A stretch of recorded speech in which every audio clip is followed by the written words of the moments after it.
Next tree is number 36, Betula papyrifera, the paperbark birch. So it gets its name paperbark birch from this white exfoliating bark that you see behind me.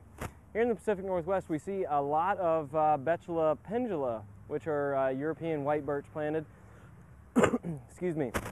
But I think Betula papyrifera is superior, at least from the bark standpoint. Betula papyrifera, it holds this white bark a whole lot better and much later in age than Betula pendula does, which turns sort of blocky and black pretty quickly. Betula papyrifera shares common leaf morphology with many of our birches. They have these serrate to doubly serrate leaves that are ovately shaped.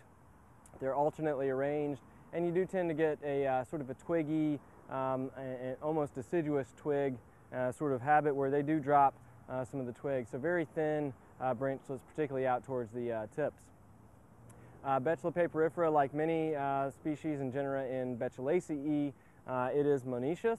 So you have separate male and female flowers on the same plant, and the males tend to be very inconspicuous out towards the tips of the branches. The females are in these pendulous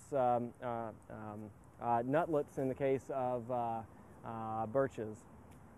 So what else? Like many of our birches, it does tolerate a little more moisture than some other species. But for all of our birches, when you're selecting a cultivar or a species to plant, be sure to check on your bronze birch borer susceptibility.